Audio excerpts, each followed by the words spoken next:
aha mubona ngana gutya sinatanguye ingoma ngana gutya nshobora kuba nazitanguye mfise nk'imyaka 11 mugabo nimba ari kwintu cangoye nuko abavyeyi bambwira ati ivyo bintu vy'abavoyi ugiyemo nibiki je ndibuka ko nigishije ingoma umukobwa sinabitahura à l'époque ndabikora wamwigishije waramuhaye umurisho aravuza aratangura kuvuza bon narabikize mugabo c'était par ignorance sinari nzi l'impact yari bon nta karenganyo kahari kuko umuntu yohava bazimana kwerikije navutse n'umukobwa wundi akavuka ari umuhungu bon nanako nakarenganyo ingoma zivuzwa n'abahungu gusa mugabo sikuvuga ko bibagira abakobwa canke abantu b'igitsina gore baba bahari kugira ngo nabo bashobore gutamba yasanze yo mu mabano ikintu cambere barakunda abana biga nk'ubu uyo turi mu gutangura ama examen dufate nko ama examen muri ma université cyangwa ma secondaire ariko hose uri mu ma examen nyemerewe gutonda muri club nasanze cambere niyo ndero ikindi n'urukundo twe tumuhapera ntuze mu bikorwa kugira ngo wibuke donc yibuke yuko c'est important ko afata umwanya wo kwiga abahejeje ama proclamation on doit voir leur bulletin igihugu cavuye kiducisha kwa gakoni gato y'ingoho baharabayemo.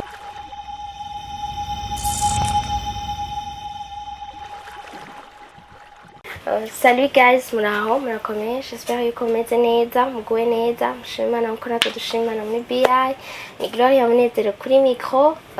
comme d'hab, sinigera mbona ngaje nyene mbati kumwe n'abatumire, misi yose turakira abatumire batandukanye ntaho tudashika. Uno musi twasubiye mu mico n'akaranga, duhikaze abantu bo muri amabano Legacy dushobore kuganira bidondore abariko baratwumviriza. Doherenga murakoze nitwa Irankunda Keve nabangejwe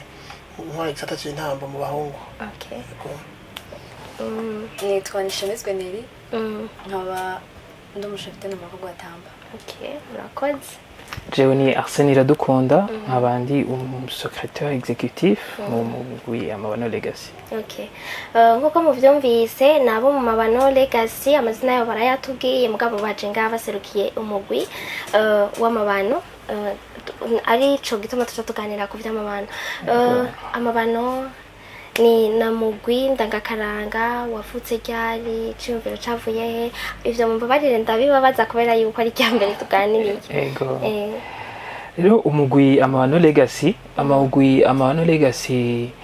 n'umugwi ugize n'abantu bakunda karanga bahuye benshi ahanini abawutanguye bari bahoraniye mu wundi mugwi kera witwa Rukinzo Legacy hama bahitamo kubandanya n'umugwi Amabano Legacy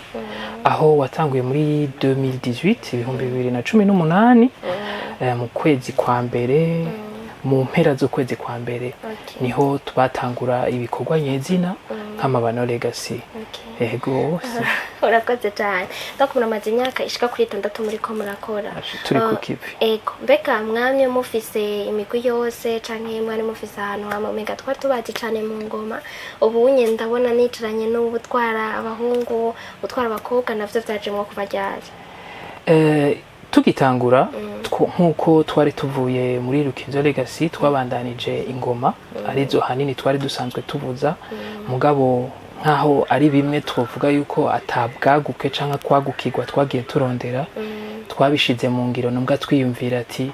yamara nimba ibi bintu twebwe biriko biratwungura abavuza ingoma reka duhe nakandi karyo abandi bagira intambo abavyina kugira ngo dushobore umugwi waguke dushobore no gushikira benshi ko bose barashobora kutavuza ingoma mugari abashobora gutamba hari abashobora kuvuna kuvyina hari abashobora kuvuga amazina abo bantu bose ngo duhurize hamwe dushobore gushika ku mpangiro dushaka kwihangiro dushaka. Yego. Okay, murakoze mwaratanguranye uyu nibaza ko atari mwose noshira mvuga uyu mwari musanzwe muri kumwe bavuzi b'ingoma. Ego turakunda kumva kenshi abantu nkuko nyene waruri bivuze murava mu mugwi mukaja mu wundi kenshi arabamwe ibintu byo kwiyonkora mu migwi ndangakaranga byo babiva kuki. Nibaza yuko imigwi ndangakaranga uko isanga ibaho ntitwo kwibagira yuko mu buzima bw'iyo migwi ni nk'ubuzima bwishira hamwe canke bw'ikindi kintu cose umugwi wose urakura hama hakagera yaho witwa yuko novuga kugira Gurukana kudeklina rero hagaca haba itandukaniro dufate y'amageneration ugaca usanga generation igezweho na generation yari ifise iyo vision ntimugicemeta hamwe hari ivyo tudahuriza ko kubera ayo mageneration usanga ari difference nini ariyo mpamvu kenshi usanga imigwi izirahanahana hakavuka iyindi kandi nibaza yuko kenshi n'inyungu kuko yamara abo basigaye basigara ego ni inyungu ku gihugu kuko abo basigaye muri uwo mugwi ego barasigara barakora hama abo bandi nabo bagiye bubaka uwundi mugwi kandi bagashikira abandi bantu benshi rero rimwe rimwe naho bishobora kuba nk'intambamyi yo kugira ikure cane mugabe birashobora kuba n'iciza kubera iyo migwi ibandanya ishikira benshi gusumba donc wovuga uti kubera yuko baba ari n'ama generation atandukanye donc birashobora no gufasha no kugira ngo n'abantu bisange yiyumva hari yisange muri abo bantu murakoze hama turakunda kubona nk'uko nyene wari kurabivuga havuka imigwi ndangakaranga kenshi mbega ni ikihe kintu ubona yuko bitumariye mu gihugu cacu mu gwaruka banze nk'uyu wowe nko kuri wewe kugira ngo wumve yuko ubona imigwi ndangakaranga itumariye iki icyo itumariye yakura abana benshi mwibarabara katuma biyunga bakaja hamwe kugira ngo bandanye bamaze akaranga icyo usanga kenshi kubigisha mukagira vy'akaranga aribyo n'abana usanga kenshi biyegeranije bimwe byo kuja kunywa amatabi kuja mu biki usanga byose babihevye kumvo zuko usanga miko n'abandi bafite ibindi bintu bibaokipa Jenny baze yuko mu bintu kenshi mana numva bavuga ngo utaye akaranga bataye akabanga mugabo turakunda kubona yuko donc dufise imigwi ndangakaranga myinshi cyane ngaha mu gihugu cacu ariko ugasanga umuco n'akaranga biguma bitakara ngaha mu Burundi byo babiva kuki wimvira ko byo babiva kuki ico nimvira ko byo babiva ko hari amaklube menshi imigwi ndangakaranga myinshi iyo rero ugiye mu migwi ndangakaranga ugasanga uko abantu bifata hari igihe usanga bitandukanye niyo muco w'abarundi birashika si bose ugasanga harimwo bamwe ukaca usanga uwo yinjiyemo aje akaca afata iyo mico yaho kuko baza bavuye mu mihingo myinshi tugahurira hamwe iyo rero dusanze hari nko umuntu umwe canke babiri tugasanga yitwara uko hari bashitse usanga bariko bitwara nkuko nyene birabafekta ukaca usanga ariko yitwara nkuko nyene ukaca usanga wa muco twari tuje kurondera muri ayo maklube kugira ngo twamamaze akaranga ukaca usanga uratakaye nk'akarorero igitumana nimbajije ico kibazo nuko urumva deja mwese mufise but imwe no gukomeza imico n'akaranga by'igihugu cacu kandi ni imigwi myinshi cyane iri ngaha mu Burundi ariko ugasanga ni aho tubaye ni abo tubayemo ni abo donc même abo bantu tuba turi kumwe muri iyo migwi abo bantu baba bari muri iyo migwi ugasanga ntibihinduka donc baguma ari batakaza akaranga reka ngerageze kuvyishura gutya imigwi ndangakaranga ego yaragwiriye hama ntitwibagire yuko n'abantu mu gihugu bagwiriye tworaba iyo migwi ndangakaranga abantu bayirimwo n'abantu bari mu gihugu ushobora gusanga hariho different itandukaniro rinini mugabo ntitwibagire yuko abo bantu bari mu migwi ndangakaranga barenda bivuge gutya hari imigwi ndangakaranga kenshi ubu iriko irabaho yabihinduye nk'urudandazwa apana yuko ari ukumenyekanisha akaranga canke kwisanga mu karanga rero hajya si imigwi ndangakaranga yose usanga ifise iyo objectif canke yo kwigisha akaranga canke kubwirana hari abo ababa biyumvira kwicira kanoti hama bakagenda rero niho ubona ego hariho imigwi ndangakaranga idafise objectif hakabaho kandi novuga gute hakabaho nuko population nini iyo migwi ndangakaranga itanga ko karanga ega hariyo bamwe usanga baragafashe mu ntoke bakakagira kabo mbere banakanakibigisha abandi mugabo en fait ama facteur yantra en jeu kuri ico kibazo ni menshi cyane naho imigwi ndangakaranga hariho ibandanya igerageza gukora kugira ngo ishobore gushikiriza objectif. Mbega urahejeje kutubwira yuko hariho abantu babigize urudandazwa kuba umuntu muri ivyo bintu vy'imigwi ndangakaranga umuntu ugasanga ariko arabidandaza mugabo turazi neza yuko ari impano muba mufise kuko jewe sinshobora gutamba uko yashobora gutamba umuhungu wari wese ntashobora kuvuza ingoma nk'uko abandi babigira donc ni impano tukaba tuzi yuko impano Imana yiguha kugira uyikoreshe ndetse nakwinjirize n'amafaranga vyoba ari bibi none gukoresha donc gukoresha izo ntambo canke ibindi bintu kugira ngo uce amafaranga. Ego nta bubi ahanini kugira ushobore kuronka amafaranga muga ntitwibagire umushinge w'iyo migwi ndangakaranga so guca amafaranga kuko zose nk'iziba zironka ama statut n'ama association sans but lucratif muga ayo mahera turonka ni kugira dushobore gukora tubandanye dukora ibikorwa tubisakaze hirya no hino. Rero aho anshatse kubikubwira gutyo hariho ababigize gutyo kubera peut-être benshi usanga iyo migwi ndangakaranga nakubwiye imwe ifise ihangiro n'amavaleur ibagenderwako kuko murabizi yuko talent ata discipline ntaco bimaze. Rero ugaca usanga abo benshi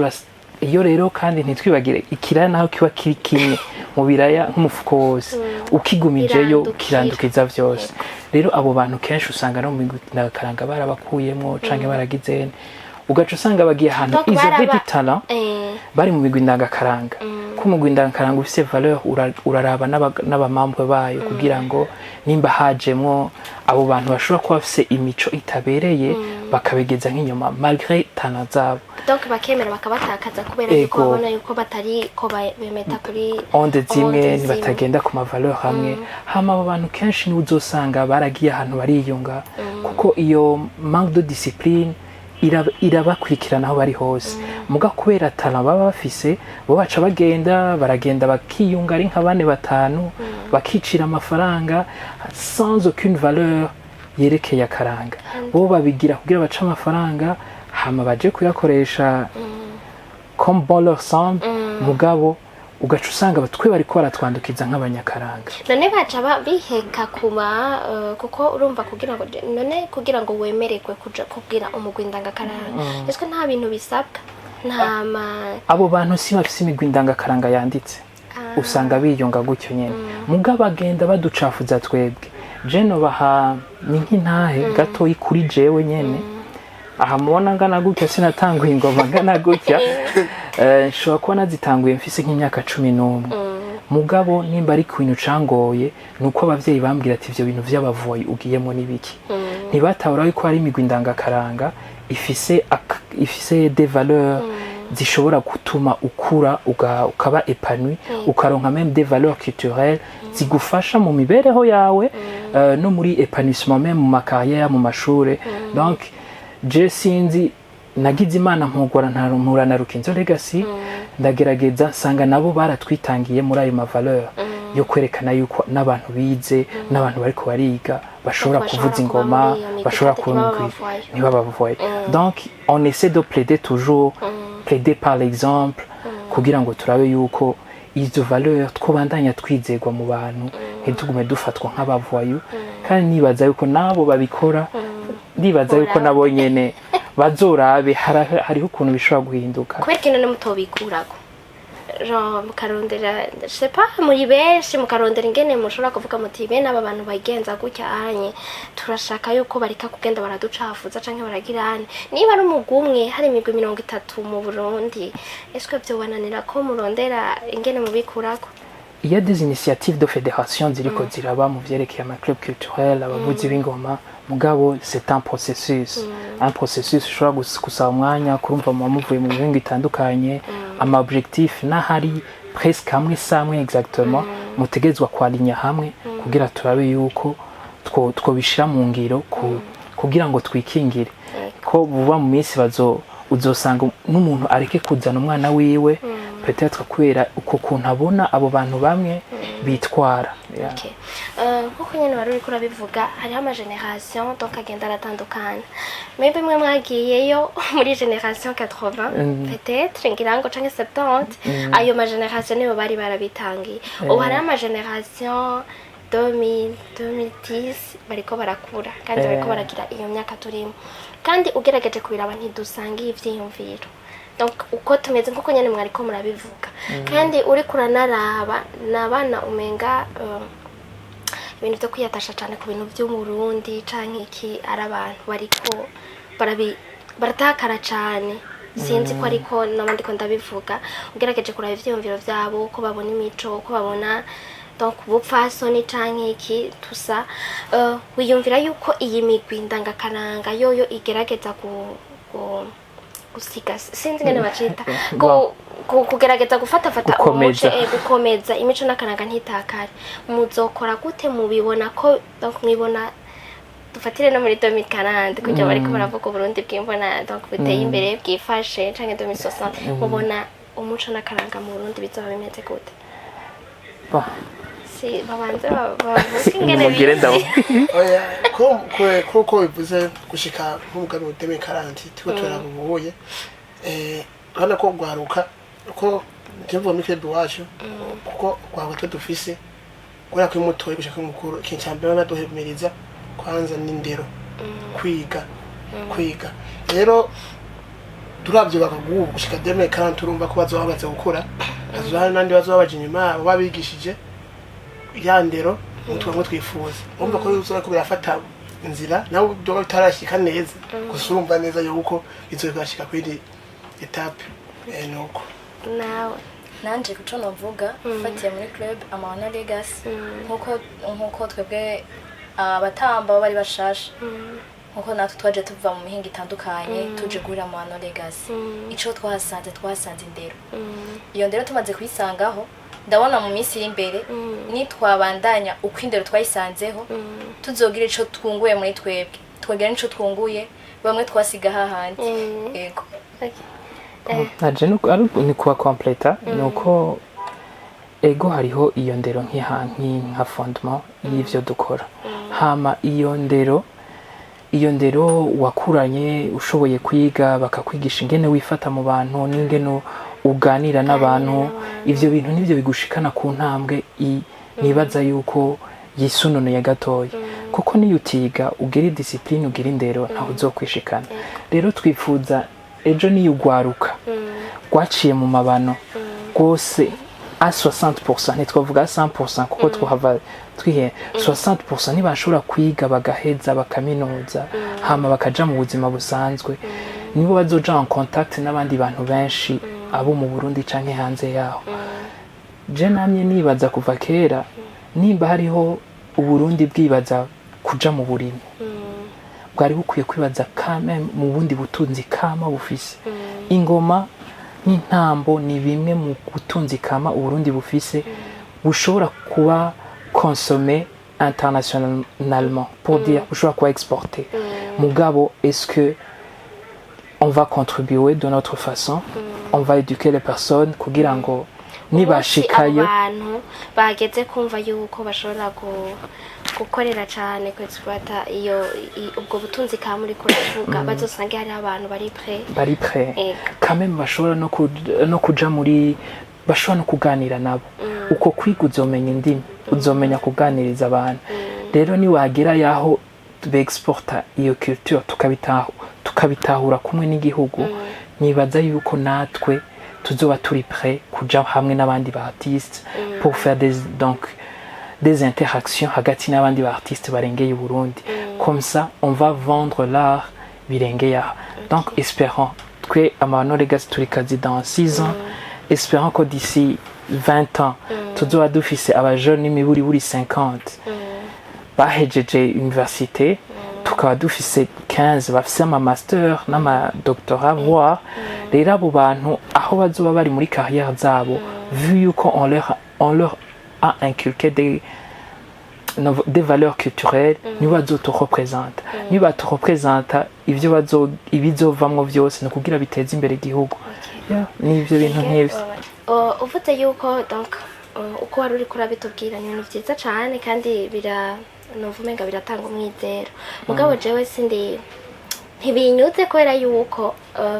muri legacy kujya wabivuze population deja tufise niniya cyane gose muri legacy canke mu Burundi donc mu macro bari ngaha i Bujumbura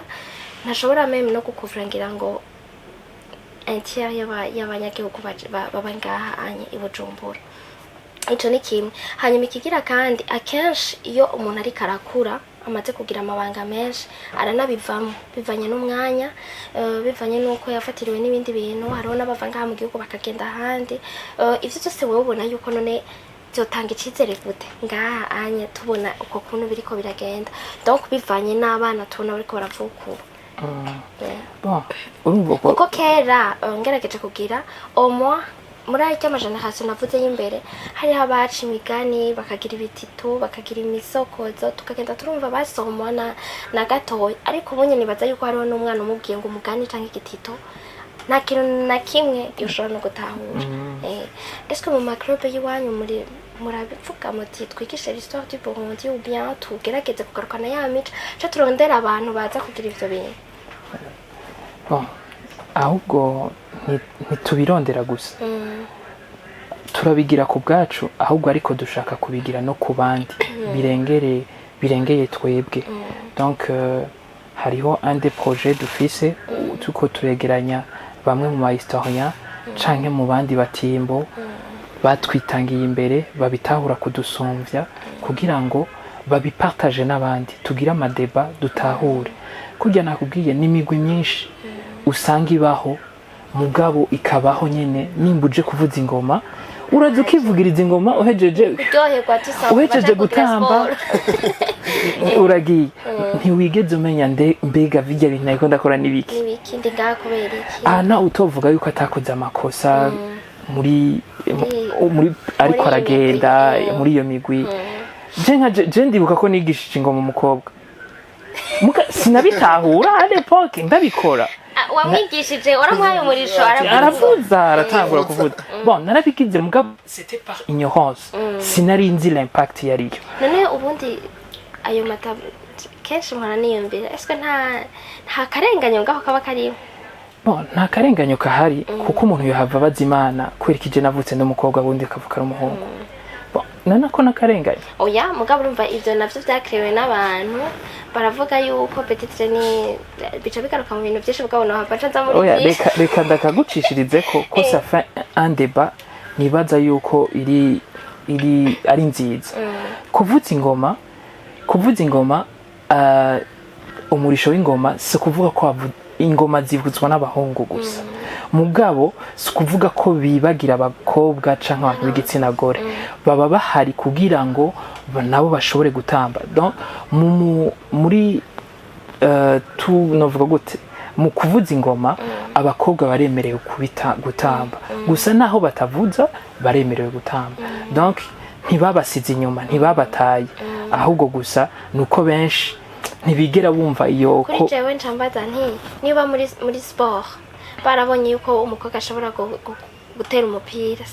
avant je crois ko byanya ari ibyo gutera umupira w'umuhungu hama muri basket canke mu yindi mikino yose bakabona yuko umuntu ashobora kwisanga harimo abakobwa bafite iyo mpano yo gukora ico kintu niba umukobwa atazi gutamba mayaya n'ibiki mbwa akaba afite ingufu zo kuvuza ingoma why not umugani wa wundi ni cya kintu nshaka tugaruka ivyo bintu vyose ni waje kurondera umupira canke basket nta lien avec la culture d'un pays canke les fondements d'un pays uzosanga bifise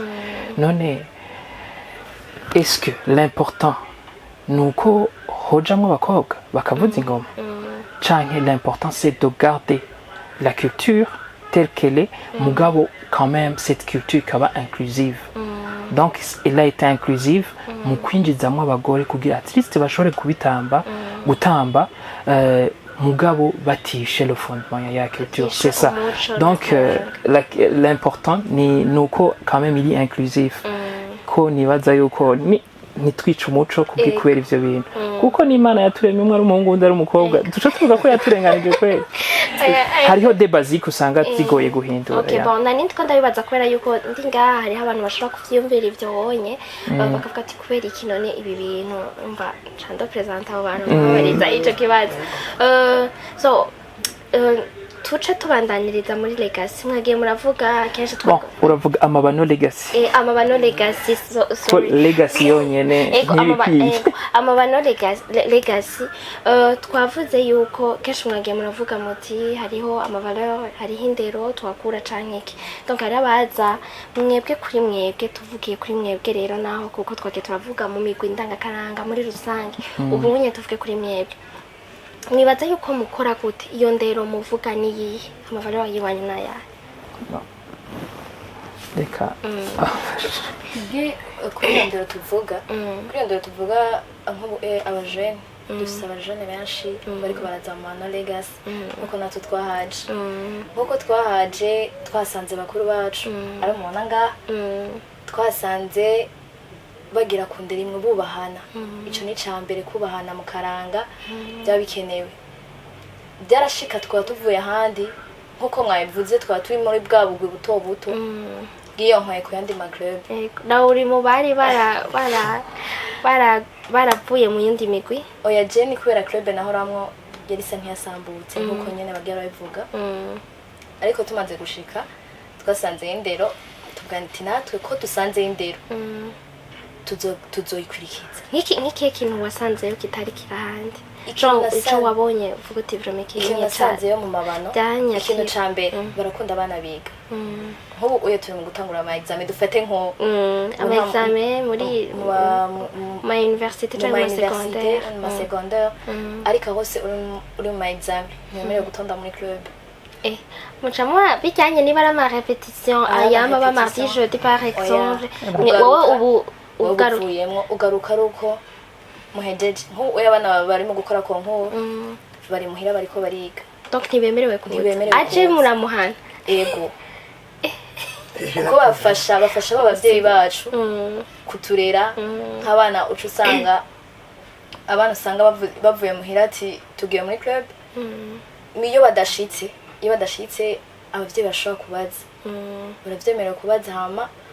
bakabishura bakuru bacu nkuko twasanze iyo ndero ico novuga ati hanini nasanze cambere niyo ndero ikindi n'urukundo nk'aba bakuru bacu bashobora kuba bazi abana batoya cane twese turakwakira bagohera ku myaka ingahe gushika kuri ngahe abana batoya cane abagereranye bose nono barari kure kuza donc baba babazi bose yego baba babazi bose nta uvuga ngo ujya ni president agerageza kwiyegereza abana nyene bamwe bavuga ati ndatinya president w'amabano akabiyegereza kugira ngo bose biyumve ko bari hamwe gwa rukundo nyene kugira ngo tubandanye dukomeza karanga okay murakoze cyane sinzi donc urumva ni vyiza nkuko nyene wari uri kurabivugana ijya mbere numvise ko hari umuntu aca guhagarika kugira ngo bandanye kuja kwiga yandi il faut se concentrer il faut ko mu mwanya wo kwiconcentra quand même kuvyigwa kuko hama niba ashaka kuja niba ari épanouissement kujya wari uri kurabivuga akavuga ati shaka kuruhuka canke kugira ane yize avuga ati ubwenge bw'iwanje ashaka kubusubiza kuko umuntu ashobora kuja gukina kugira ngo ahindure ivyiyumviro naho bon igituma tuvyiyumvira twe twaravyiyumviriye mu bikorwa tukabishira mu bikorwa nuko twibaza ko ugwaruka gwinshi ruba kenshi abari miyabaga kenshi abari abajeune adolescent usanga benshi ko nibo bantu baba bafise inguvu kandi ibintu byose bagiyemo barabishiramo inguvu zose kabisa donc bariyatasha kuri ico kintu donc c'est mieux ko ubibutsa quand même ukabagida ubereke l'importance ego hariho kubahagarika mugose kubahagarika kugira ngo bashobore kuba épanoui quand même nimba rushe ariko ariga arashobora kugira ko turanabahamagarira kugira na sport zindi physique kugira ngo ashobore kamego ntavuze ingoma gusa amenye ibindi bintu ari forme y'ivyo agenda kubikorana rero ariko ariga twe tumuhapera ntuze mu bikorwa kugira ngo wibuke donc yibuke yuko c'est important ko afata umwanya wo kwiga yitegurira ikibazo kuko iya même possibilité tumubwira yuko après bahejeje ama proclamation on doit voir leur bulletin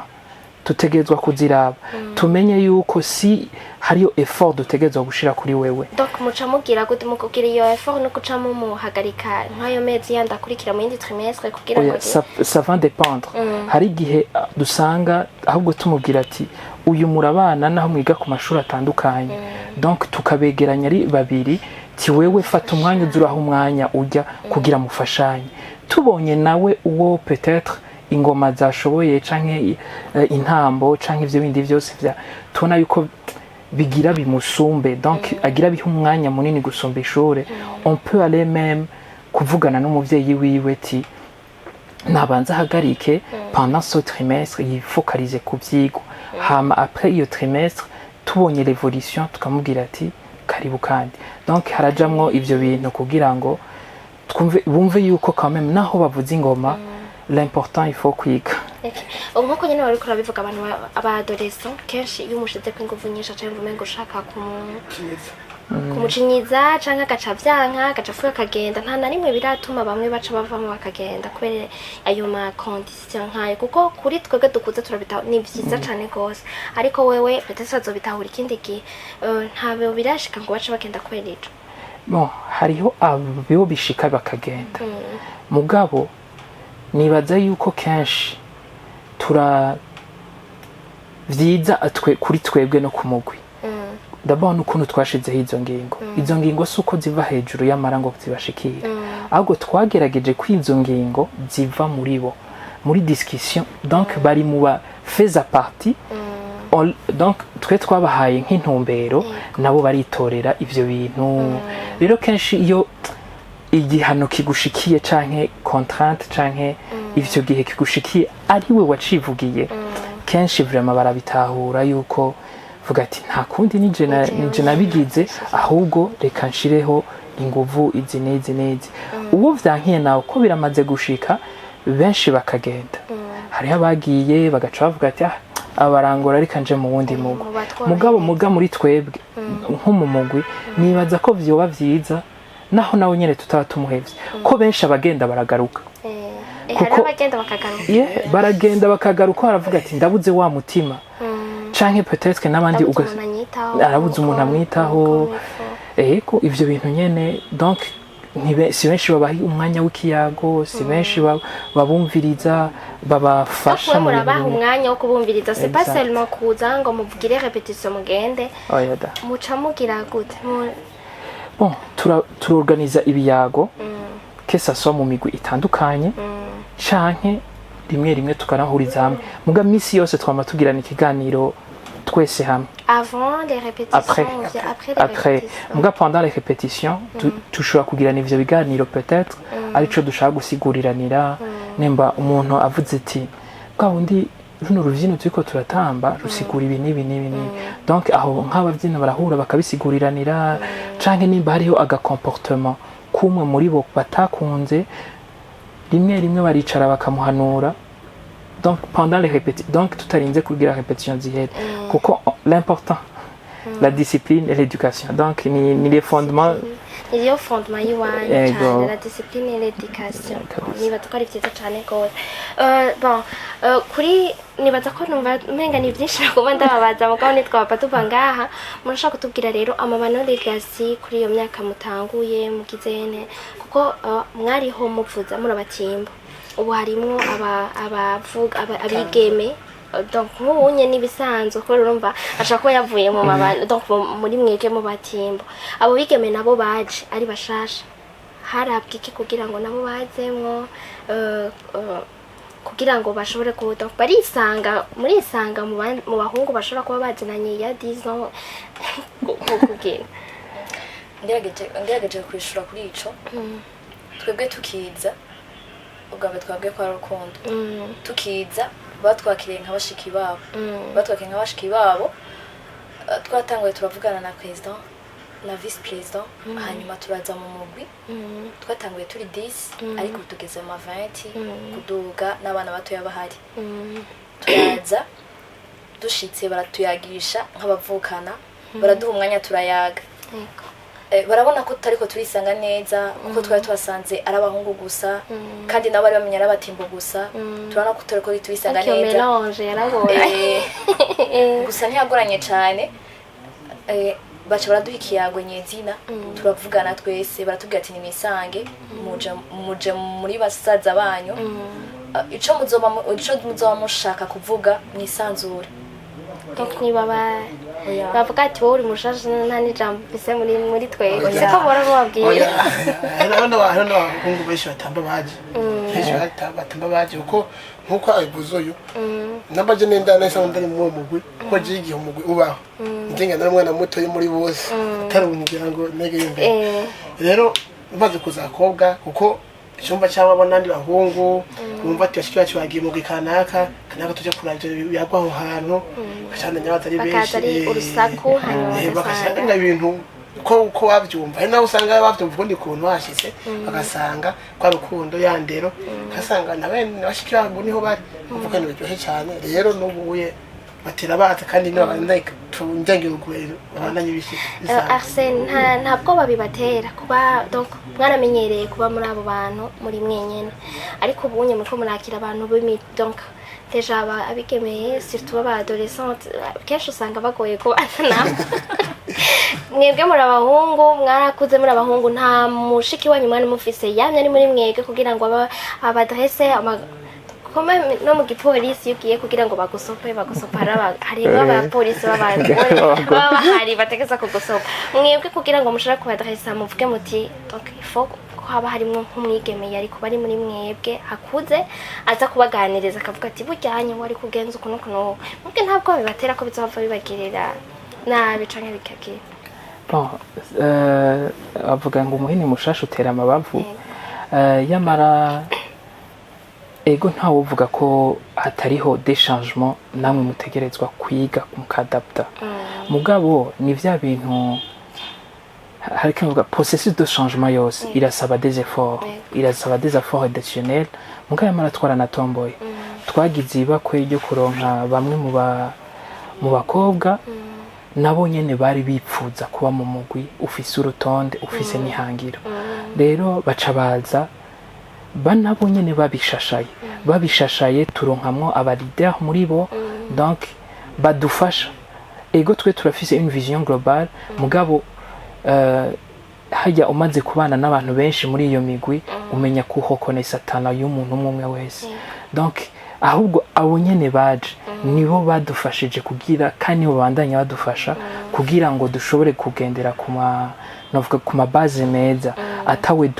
duhonyangiye agateka canke iki mugabo hariho bamwe muri abo twasanze bamwe des qualités de leadership ziteye ubwoba nziza cyane juste ukubereka inzira hama bakabidufasha kandi vraiment turabishima nibaza ko ari byiza cyane rwose muri iyo myaka 6 rero mumaze muri ko murakora nibihe bintu mumaze gushika ko mwavuye he mwashitse rero umugwi ndibaza ko ugeze ku ntambwe nziza tugitangura ego nabwiye naho nyene ni ya mpinduka yabaye turavuye mu mugwi turagiye mu wundi ko peut-être tubona yuko hariho ihangiro rinini dushaka par rapport y'aho twahora dushitseyo turubatse umugwi turavuza ingoma en tout cas ndibuka tukiri muri Rukinzo Legacy donc imwe novuga gute mu ma valeur yabo canke ukuntu bari ukuntu umugwi wari wubatse on n'avait jamais eu l'opportunité yo participer muri aya compétition que ce soit au niveau provincial canke iki twebwe kuva ico gihe 2018 tugize amabano Legacy si je me trompe pas c'est une année après canke une année après 2020 twaciye tugija muri compétition ubwa mbere Dokwache muja muri competition ubwa mbere gikire ntaco nipo rero twebwe ntitwa novuga yuko kuja muri competition vyaratwugururiye donc novuga gute vyaratumye uwo mugwi umenyekana kwa wundi hari umugwi ubaho umeze donc urimo abantu nk'aba ntitwari tubaza batombohine kubera peut-être deja harimo umuntu angana nabo bavuze ngo wenyine hariho n'ubundi angana hariho n'ubundi angana nawe gasene ego pema rero ico gihe tuca turaja muri competition ndibuka yuko ntitwaronse ikibanza kibi cane ari ubwa mbere si je me trompe pas twarabindwi muri club nka 13 ibintu nk'ivyo 15 canke 15 ngo nimba nihenze umva nticari kiba ari ubwa mbere mugiyeyo hama ico gihe twaraparticipe muri competition mu nyuma Brarudi nayo ni célèbre entre 50 et 60 ans ya Primus yorganiza festival Tayaya igisaba amakandidature y'amaclub ku vy'ingoma tugira imana yo kuba choisi parmi les 4 bashoboye kugira ama prestation yamara naho hatuviriyemo akantu havuye byagenze gute haciye habiki igihugu cahavuye kiducisha kwa gakoni gatoyi kubera ico gihe muri iyo comme hari 60 hari non Primus ikiyeri cari à jour nico ba celebratinga ku myaka kimaze on avait fait un symbole juste turiko turatamba abantu baryohewe turagira symbole yuko abantu banywa abariko baratamba gatoyi baranyoye ku Primus hama baragira none kirabujijwe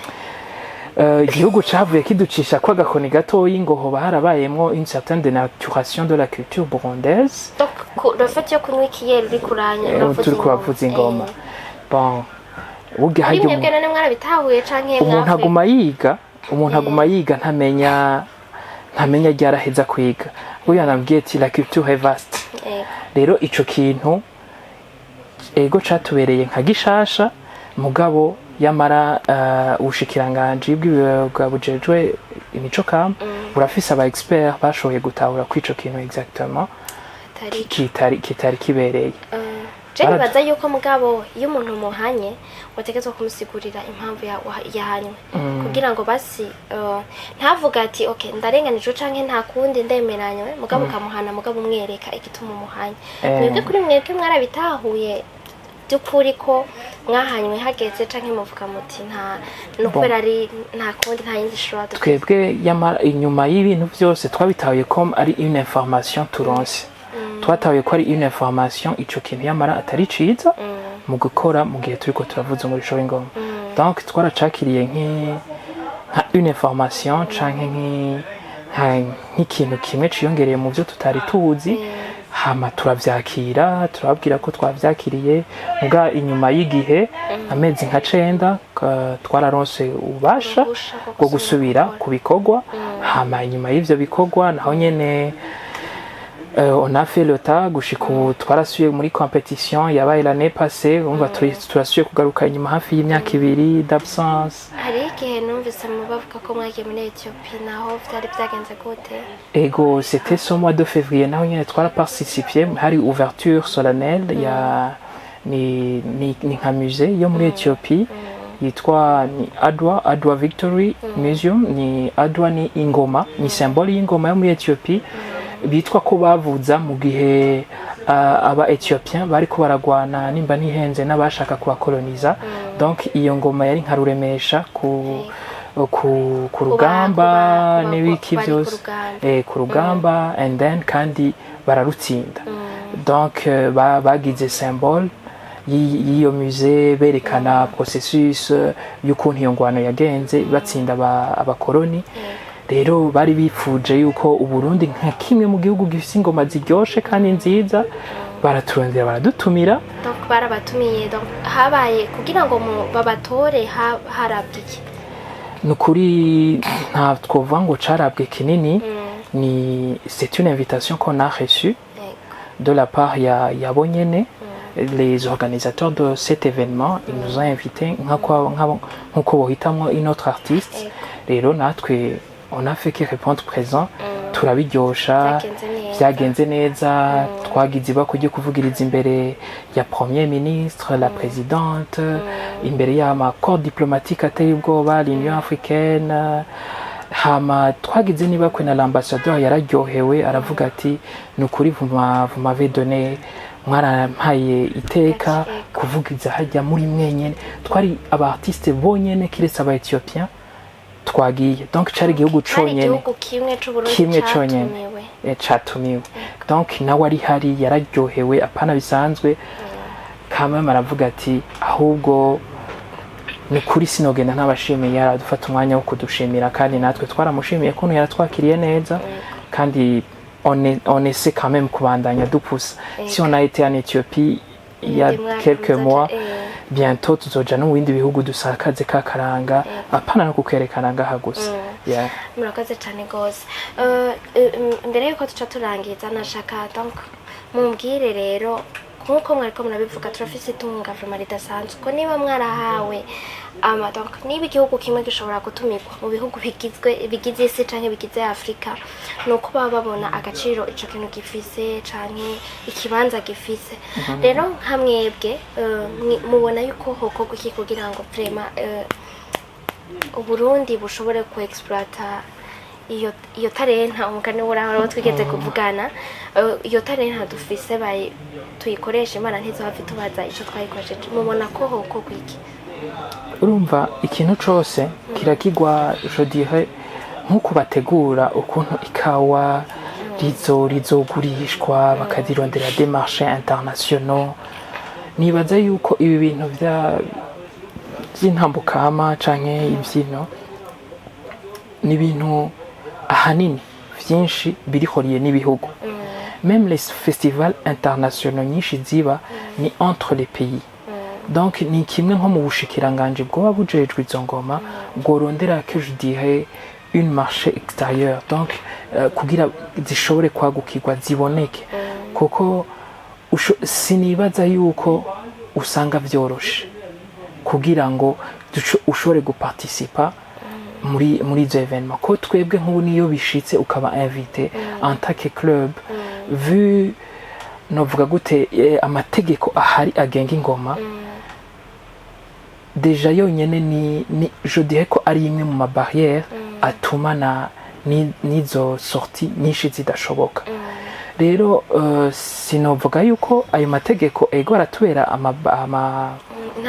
intambamyi mugabo nibaza yuko yoba amélioré d'abord hajeho amapolitike abigenga agenga izo ngoma agenga izo ntambo hama naho nyene haronderwe abantu qui sont des experts bashobora kuronderera ayo mamarché à l'extérieur ibihugu vyihoriye n'ibindi pour ces participations culturelles kuko ego hariho kenshi bayita ama festival international ya folk danse folklorique canke ibiki arizo kenshi ngo musangamo ugasanga ntidushoboye kugirirwa iryo bakwe kubera peut-être Burundi ya ministère canke bamwe baturepresenta bategerezwa kuba baragize izo contact and Burundi bukaronka invitation bukashobora kubona amasorti atandukanye y'imigwi ntibibaye bigishobotse kuko nibamara gusohoka rimwe kabiri gatatu yamara hazoza n'aba particulier aba promoteurs particuliers benvite ingoma kujya benvite umustar aja dans d'autres pays hama nitwabironka umustar agenda rumwe deja ingoma abartiste ni bagenda ari entre 12 et 15 personnes bagiye ari 15 personnes les cachets qui vont amakashe bazoronka azoza deja en devise hamaze kukontribuwa mu gihugu donc mu iterambere ry'igihugu donc nivyo bintu vyose niyo procedure nyene ihari kugira ngo nibaze yuko igihugu nikituronderera amapolitiki meza hama kituronderere je dirais des partenariats avec d'autres pays kuma festival organiza nkuko hari haya deja n'ama-régional ahari ariko aradisparaître twarumva Jama Fest hajya ryari donc ni nayo je me dis ko atari ndiko ndabona ego irashobora kuronka iyo opportunité aronsama abantu ikaronka iyindi club kuko bajya bandi nibatera imbere natwe quelque part tuzotera imbere donc n'ama fédération tout ça nivyo bintu vyose donc ego natwebwe nk'imigwi il faut ko tugira une fédération iturepresente kuko ubu usanga umugwi umwe wese wivuga kandi wivugira muga iyaba tuvugira hamwe sûrement vyo gitanze inguvu cane murakoze cyane gose nashaka rero mutubwire intambamye muhura nazo ndimwe kuri mwebwe legacy ma challenge hama mutubwire n'ivyo muriko muradutegurira ivyo twokwitega bishasha hama dushobore guca turangiza sinzi umufashe nk'uko kivuze intambwe duha nazo ubona nk'uko two turazana abatamba byatugora cyane kuko usanga kuko n'umusaza no munsi ejo haza abandi nk'uko intambwe zo kwigisha kugira ngo mufate umuntu ze imwe biracyatugoye ariko biko yafata inzira kuko nk'uko wabize mu mugwi imyandero ni yaki usanga ko tuko tukora ku rutonde kuko atangira ofisi urumva bigoye ariko tuko dufise hangiro araza yumva umugambi ati n'uyu kandi ashisha n'inguvu yo kumenya umwe mukuru we yamutangushika igiamenya rero nibaza ko ari ivyo naje kuco navuga mvuze nk'intambamye duhura nazo harashobora nk'uko tubivuga ati twebwe twasanze indero urukundo hariho nkuza nk'umunsi wa mbere akabona ukuntu twebwe tumeze akaca ashaka kumera basi nkuko yahora ameze muri bimwe yahoramo ukaca usanga biramugoye kubana natwe bimugora kubera ni mu bitolera malgré ko turabitolera mugabo basi turakwereka natwe uko tubaye uko twahasanze ntidushaka gucafuza umugogo twawusanze ahubwo turashaka kukuza tugakuzanya tugakurira hamwe niyo ntambamye dukunda guhura kenshi nayo abaje hari igihe baca bavuga bati twebwe turabona tutazabishobora ca bagenda ariko natwe tuba dushaka babandi nyene baza bafise umutima wo kubana natwe kandi bafise n'ihangiro nk'iry'iwacu dushaka guteza imbere akaranga ntidushaka kugasambura niryo hangiro ryacu kandi no gukomeza imico n'akaranga abasokuru baturaze niyo mpamvu kenshi duca dushaka kugira kuri iyo ndero iyo nawe tubonye udashobora kwigirako wenyine uriyomora Arsene nakaye kamotera nk'umuntu yabayemo kuko niba wabibayemo ufise 12 ans ibintu nk'ivyo uramaze donc warize warakoze ibintu byinshi bitandukanye nkuko wagiye urabivuga nakaye kamotera ugwaruka bato yabawe abo mungana peut-être canke baba bakuru b'imigwi canke iki nabo baba baravuye ngaha mu gihugu cacu mugabo bigeze kwa muri iyo migwi kuko tora tubona imanza zo hanze rimwe bahura bagatamba gatoya nakakamotera abo bantu kagajambo bon akamuntu batera nuguhamagarira umuntu wese azakaranga yagaciyemo yakabayemo ahubwo sinibaza ko arakamo c'est peut-être qu'éveiller sans conscience nta kintu coba caragufashije canke kuba muri uwo mugwi nta cyagufashije mu buzima bwawe urimo uno munsi yamara ko vyabaye kuri wewe abandi nabo ntaco woterera kugira ngo bashobore kujuisa ivyo bashoboye kubamo nico je no batumirira ti ahubwo ni mukanguke murabe raba ivyo wize urabe ingene nawe wobitanga raba importance vyakugiriye urabe ko wironka hama ndahamagarira nabo bandi bakidutukisha bagituma biyumvira yuko yamara abantu bose arabavoyu canke ari abantu b'ibitandero reka tubivuge gutyo inywara umugi canke ibindi bintu byose basha reka twubake akaranga kacu tugafate nk'icitegererezo nimba karanga igihugu reka natwe nk'abagahisemwo turange urundi gwaruka turange abandi bantu bose dans nos communautés tube exactement abaranga iki gihugu cerekana mu bantu selon les différentes générations nico no bahamagarira hama ibindi nuko no bahamagarira nuko no basaba c'est une contribution chaka kugira kuri yo ma débat il y a des débats qu'on planifie kugira dushore kumva mbega karanga niki nitwavuga ati tuvuge ku ngoma burya ingoma zifise ses débuts hehe zigeze he zagiye zirakura gute rero kugira ivyo byose dushobore kubitahura nibaza yuko hari inyishu ntafise nanje nzoronkeramo gusa mbega mwe muvyiyumvira ko iki izo débat zirakenewe donc no guhamagarira votre communauté batubwire izo débat mwe mwumva est-ce que zari zikenewe canke ntizari zikenewe donc nico ndiko ndabahamagarira kwiyumvira ati bo donc nitwabona natwebwe commentaire zabo ahubwo bizodufasha ingene twoorganiza neza izo débat abakenewe kugira ngo canke ibintu bikenewe kuvugana ko sinon sur les différents débats zerekewe karanga merci beaucoup. murakoze cyane rwose bon sinzi ko muvanda nk'ingene mvuga la discipline et l'éducation mu kirundi anjanze nuvumenga byose n'ibindi mugabo bon byose nuvumenga biri mu ndero Yeah. discipline Discipline, c'est beaucoup plus sur l'attitude, ingene wifata, inyifato n'indero hama indero nayo turabivuga atamu yo kwiga by'amashuri n'ibiki byose. nk'uko nibaza yuko nk'uko mubyumvise jewe numva bafise ihangiro ryiza cyane gose bariko barahokrita ndibaza no baracahokrita umuntu wese yiyumvise yisanze umuvyeyi yumva ashaka kurerera umwana mu ndero ashaka kumukundisha akaranga niki ngaba aba jeune bagiye hamwe kugira ngo bashobore gusasagaza indero n'imico donc batuma tudatakaza imico n'akaranga by'igihugu cacu kandi mu madomene yose kandi baciye ubwenge bize amashuri baciye ubwenge atari bavaye canke nkuko nyene bariko barabivuga rero nibaza yuko bakorera kuri lycée de l'Art mukora kwa kangahe no kwa kangahe babatora gute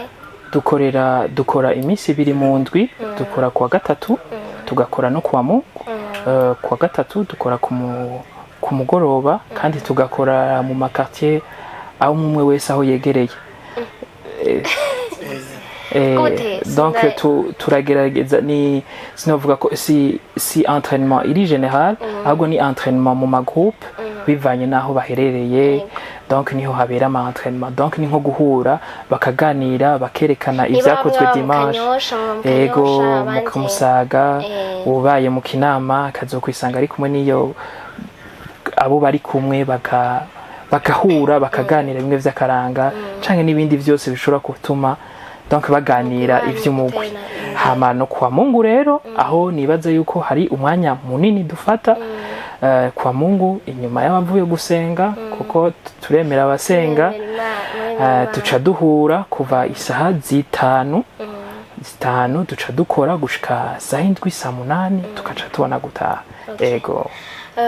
mwavyumvise ni ibintu birimo urutonde cyane notumirira abantu bose ko twaganiriye ku bintu byinshi bitandukanye nibaza ko nabo bajije ibintu byinshi kugira ngo abantu bamenye amavaleur yanyu bamenye iby'imico n'akaranga bamenye akamaro bitufitiye nizere neza ko umuntu yatwumvise nkuko nyene babivuze amakommentaire yanyu turayakeneye cyane gose kugira ngo bishobore gufasha no mu kuorganiza nayo n'ivyo byago baza barorganiza kugira ngo imigwi bitera imbere kugira ngo igihugu gitere imbere muri ivyo nyene vy'imico n'akaranga n'abari hanze y'igihugu bashobore kubandanya kuko nibaza yuko iyo muhuriye mu gihugu kirimo abantu b'ibihugu bitandukanye ikintu gisubira kubahuza n'ururimi mugahuzwa n'imico musangiye donc nibaza ko namwe intererano zanyu zirakenewe cyane ngoraba ico mukoze ndabashimire cyane kuba mwakoze cyane kutwakira ego mwakoze mutera imbere cyane gose karibu n'ikindi gihe merci beaucoup ego namwe mwese mwatwumvirije turabashimiye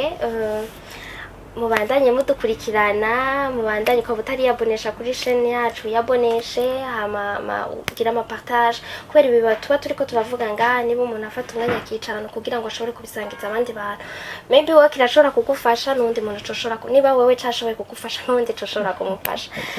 mukaba Imana bane namwe abe mu byanyu no mu banyu mwakoze